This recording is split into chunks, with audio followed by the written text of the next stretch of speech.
ਇੱਕ ਪਿੰਡ ਦੇ ਵਿੱਚ ਨਾ ਲੜਾਈ ਹੋ ਗਈ ਆਪਸ ਦੇ ਵਿੱਚ। ਹਾਂਜੀ ਉਹ ਇੱਕ ਦੂਸਰੇ ਦੇ ਕਤਲ ਹੋ ਗਏ ਹਾਂਜੀ ਆਪਸ ਦੇ ਵਿੱਚ। ਤੁਹਾਨੂੰ ਪਤਾ ਕਿ ਬਰਾਦਰੀਆਂ ਆਪਸ 'ਚ ਲੜ ਪੈਂਦੀਆਂ ਆ, ਗੁੱਜਰ ਲੜ ਪੈਂਦੇ ਆ। ਉਹ ਮਤਲਬ ਇੱਕ ਬੰਦਾ ਕਤਲ ਹੋ ਗਿਆ। ਹਾਂਜੀ ਹੁਣ ਨਾ ਪਹਿਲੇ ਜ਼ਮਾਨੇ 'ਚ ਕਰਦੇ ਹੁੰਦੇ ਸੀ ਬੱਸਾਂ ਦੇ ਵਿੱਚ ਸਫ਼ਰ।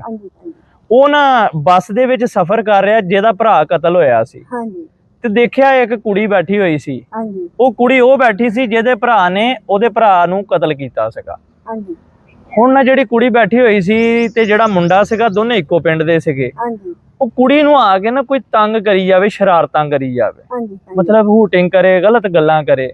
ਉਹ ਮੁੰਡਾ ਉੱਠਿਆ, ਉਹਨੇ ਗੱਡੀ ਖੜਕਾਈ, ਉਹਨੇ ਕਿਹਾ ਉਸਤਾਦ ਗੱਡੀ ਰੋਕ। ਗੱਡੀ ਰੋਕੀ, ਉਹਨੇ ਗਿਰੇਬਾਨ ਤੋਂ ਕੱਢ ਲਿਆ ਬਾਹਰ, ਕੱਢ ਕੇ ਉਹਦੇ ਚਪੇੜਾਂ ਚਪੂੜਾ ਮਾਰੀਆਂ। ਉਹਨੇ ਕਿਹਾ ਤੂੰ ਮੇਰੀ ਭੈਣ ਨੂੰ ਤੰਗ ਕਰਨ ਡਿਆ ਆ। ਉਹ ਬੰਦੇ ਪੈ ਲਏ, ਉਹਨਾਂ ਨੇ ਫੜਿਆ ਫੜਾਇਆ। ਉਹਨੇ ਕਿਹਾ ਯਾਰ ਇਸ ਕੁੜੀ ਦੇ ਭਰਾ ਨੇ ਤਾਂ ਤੇਰਾ ਭਰਾ ਮਾਰਿਆ।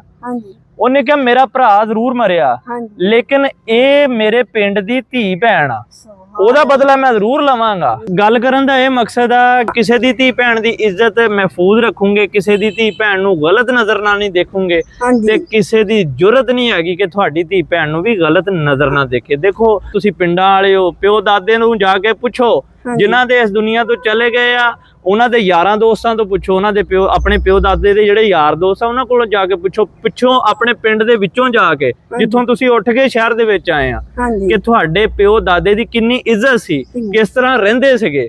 ਇਹ ਆਪਣੀ ਇਸ ਸਕਾਫਤ ਨੂੰ ਨਾ ਭੁੱਲੋ, ਆਪਣੇ ਗੁਜ਼ਰੇ ਹੋਏ ਵਕਤ ਨੂੰ ਨਾ ਭੁੱਲੋ, ਔਰ ਖਾਸ ਤੌਰ ਤੇ ਜਿਸ ਤਰ੍ਹਾਂ ਤੁਹਾਡੇ ਮਾਂ-ਬਾਪ ਨੇ, ਦਾਦਾ ਦਾਦੀ ਨੇ ਵਕਤ ਗੁਜ਼ਾਰਿਆ ਪਿੰਡਾਂ ਦੇ ਵਿੱਚ, ਇੱਜ਼ਤ ਬਣਾਈ, ਉਸ ਇੱਜ਼ਤ ਨੂੰ ਚਲੋ ਵਧਾ ਨਹੀਂ ਸਕਦੇ, ਕਾਇਮ ਤੇ ਰੱਖੋ ਨਾ। ਸਾਡਾ ਮਕਸਦ ਇਹੀ ਹੈ ਕਿ ਯਾਰ ਆਪਣੇ ਪਿੰਡਾਂ ਦੀ ਜਿਹੜੀ ਗੁਜ਼ਰੀ ਹੋਈ ਜ਼ਿੰਦਗੀ ਆ ਨਾ, ਉਹਨੂੰ ਯਾਦ ਕਰੋ, ਭਾਵੇਂ ਕਿਸੇ ਤੋਂ ਸੁਣ ਕੇ। ਸਾਡਾ ਵੀਡੀਓ ਸੁਣਾਉਣ ਦਾ, ਦਿਖਾਉਣ ਦਾ ਔਰ ਬਣਾਉਣ ਦਾ ਵੀ ਮਕਸਦ ਇਹੀ ਆ ਕਿ ਯਾਰ ਆਪਣੀ ਸਕਾਫਤ ਨੂੰ ਨਾ ਭੁੱਲੋ। ਤੇ ਵੀਡੀਓ ਚੰਗੀ ਲੱਗੀ ਆ ਤਾਂ ਲਾਈਕ ਕਮੈਂਟ ਸ਼ੇਅਰ ਜ਼ਰੂਰ ਕਰਿਓ। ਦੁਆਵਾਂ 'ਚ ਯਾਦ ਰੱਖਿਓ। ਅੱਲਾ ਹਾਫਿਜ਼।